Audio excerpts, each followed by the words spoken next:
Hello, and welcome back to July Part 2. This is a little later than I would like, and I consider not uploading this video at all, but a few lovely friends in this community have reminded me that these plan with me's aren't really strictly held to a date.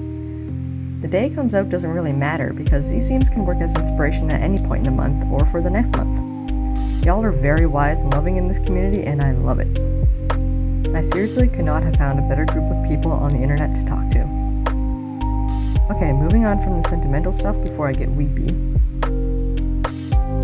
We're starting with the first week of this spread, which was actually technically the last week of June, but I forgot to include this week in the June setup. This week is actually a pretty basic layout, and I'm glad I did it this way because the next couple of pages were very time intensive. I wrote out each daily header with my red Tombow, then outlined them with my Sakura Pigma Micron to give it a little pop. Up in the left corner, I added a little paper doodle with a little piece of washi tape for any notes or events. I love drawing these little paper doodles, especially with the little ripped hook detail at the top. It just reminds me of elementary school when I'd rip out pages from my ring-bound Hilroy notebooks. It gives me so much nostalgia thinking back to learning how to spell or draw in these books. Anyway, in the corner we have 3 roses clumped together. Guys, I did not realize how much time it was going to take to do this setup when I decided on it. I'm so used to drawing everything in black and white, and I totally underestimated how much time it would take to draw, shade, color, and highlight everything. Especially as someone who doesn't use color. It was totally worth it in the end, and I'm definitely hooked on color now. But now I know what to expect. It was also really satisfying watching the sped up version of this coloring process because I love seeing little strips of color fill in each drawing.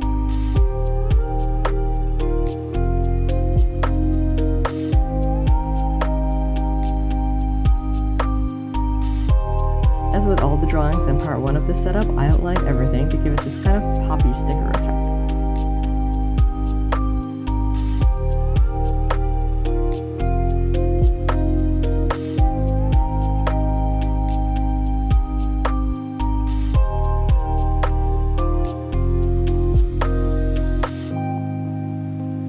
I actually went through a fair amount of washi this month, which was really exciting because I had so much of it sitting around.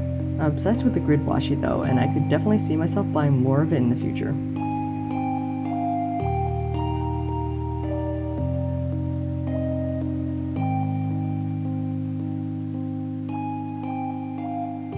So at the time of recording this voiceover, we're already in the week after this spread. So when I do the final flip through, you'll notice that the whole weekly spread is actually already filled in. You know you're behind when.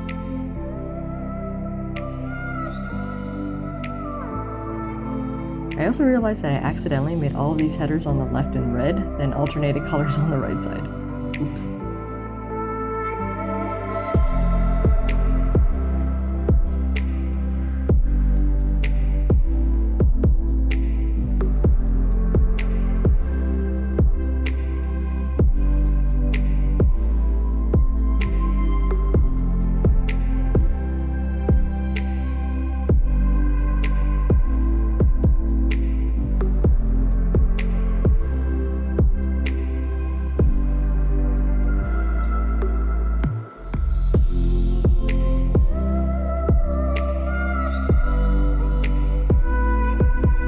Alright, on to week 2.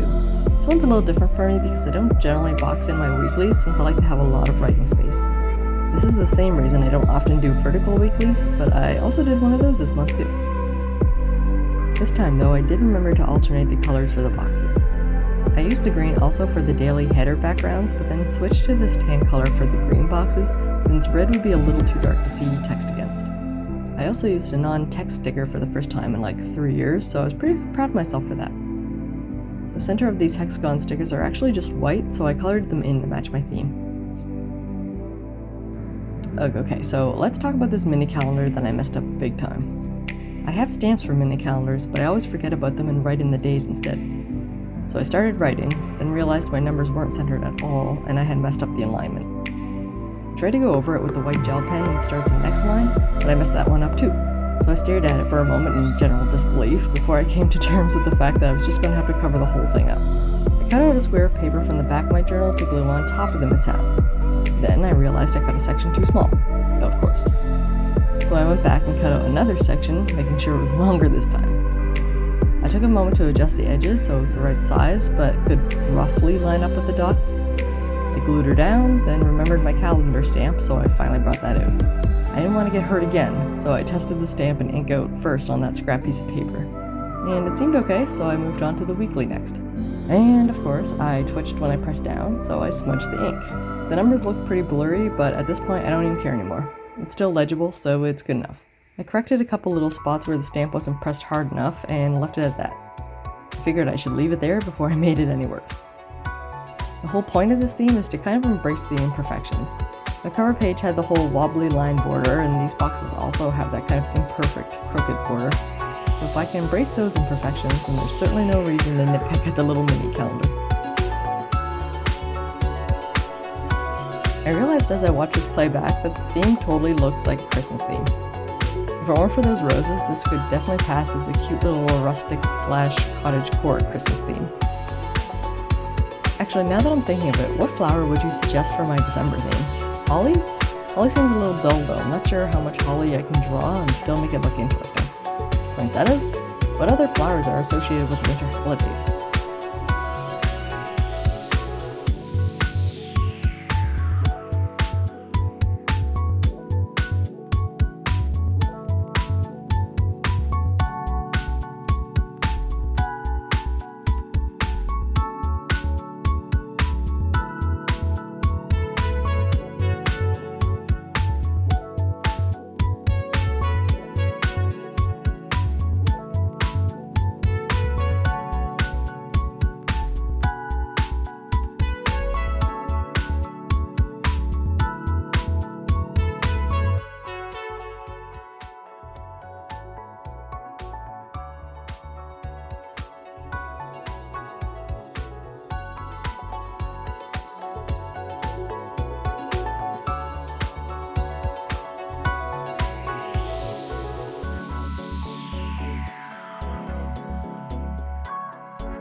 Okay, this Dutch door, while lovely, was kind of hard to cut out. I drastically underestimated how difficult it is to cut around flowers with scissors. I seriously need to invest in a more delicate X-Acto knife for this kind of thing. I loved how it turned out though, and you don't really notice the wobbly cutting lines.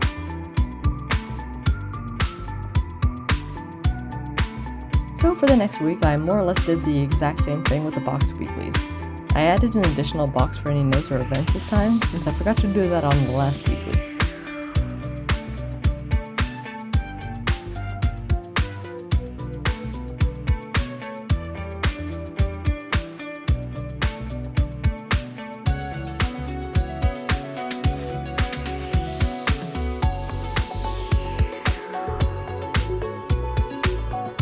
I outlined them again with my wobbly line drawing skills and stuck on my weekly header stickers. This weekly spread and the last one on the other side of the Dutch door were both inspired by Ange at Hello Blonde Journal on Instagram. She did an amazing theme a few months ago with craft paper and florals, and I was obsessed when I saw it. I knew I wanted to recreate it at some point, I just wasn't expecting to do a few recreations of her spreads in 1 month.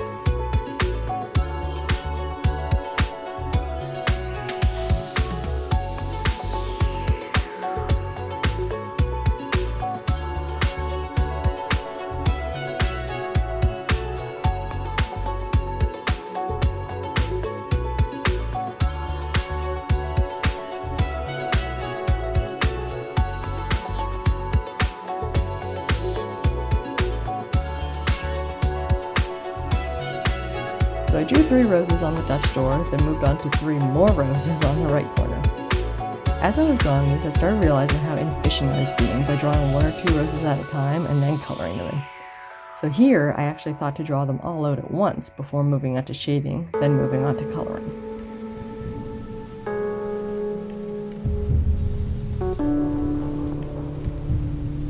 In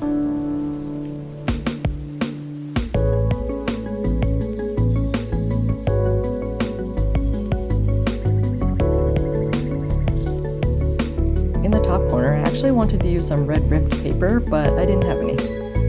So I just colored in the corner with my marker and then tried to give it some jagged edges like ripped paper would have. It doesn't quite have the same effect, but I'm alright with it.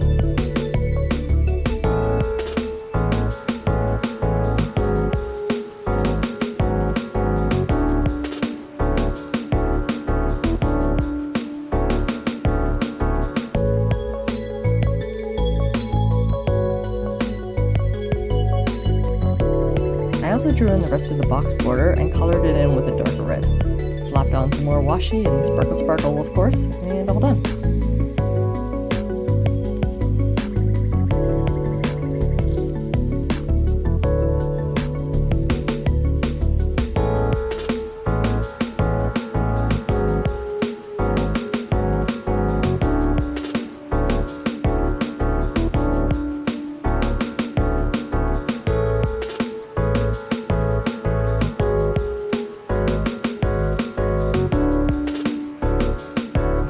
Of this setup is a vertical one, as I had mentioned earlier. I went for the alternating colors again, and also alternated with each line being colored or not. And of course I messed up again, this time with coloring in the wrong line. But it was fixable with some white gel pen ink, so it didn't look too bad.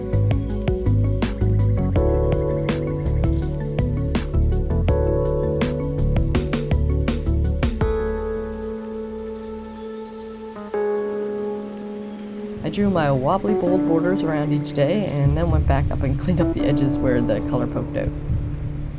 I'm really trying not to be too neurotic with this theme, but it's been an interesting struggle with my perfectionism poking out at every turn. This spread is inspired by Sarah Eliz on Insta, who did a beautiful theme in February with this kind of layout. Her boxes had these beautiful butterfly and leaf doodles in them, which look super cute. Obviously, I opted for roses in the boxes. I tried to alternate the styles of roses for some variety, but I only learned a couple, so I can only make this so diverse.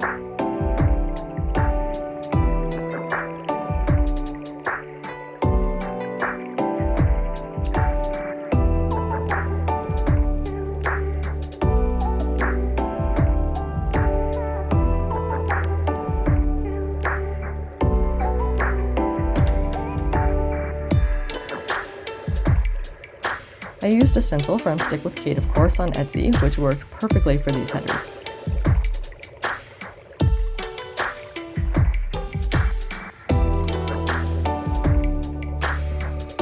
Originally I was going to only fill them in partially with this kind of like stippling effect that you see a little bit on the Sunday header, but I didn't like how it turned out. So I opted to fill them all in with black instead, which I liked way more.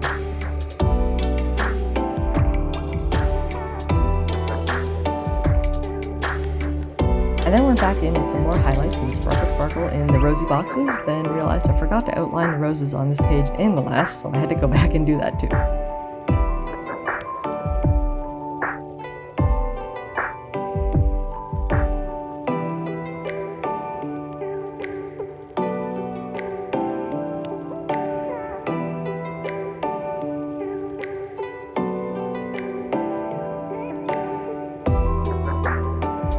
Alright, the last spread of the month and of the video. Starting off, of course, with another rose, this one on a stem. This layout is actually going to be another relatively chill one after the past few spreads.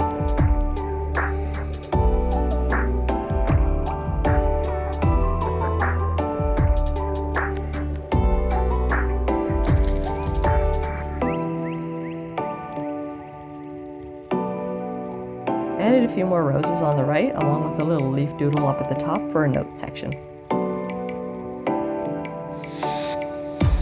I wrote in a July header with my Tombow, which I immediately regretted because it was kind of big and sloppy looking. Lettering has never really been a skill of mine, so I outline almost everything to cover that up and make it look better. I'm actually going to look into getting some better pens for lettering practice, since the dual brush pens are just way too big and hard to control for starting out with lettering. I've been informed that the Tombow Dual Brush pens are great for starting out, so so I'm going to try buying a set of those next. Wish me luck.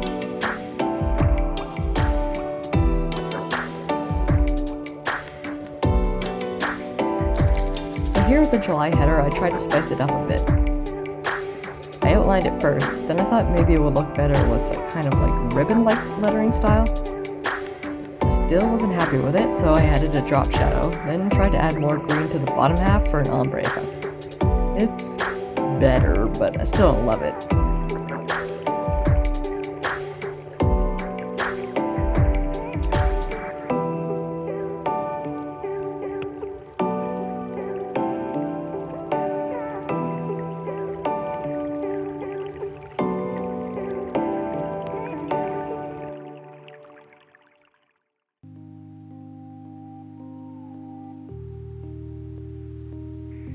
Anyway, that marks the end of this weekly setup.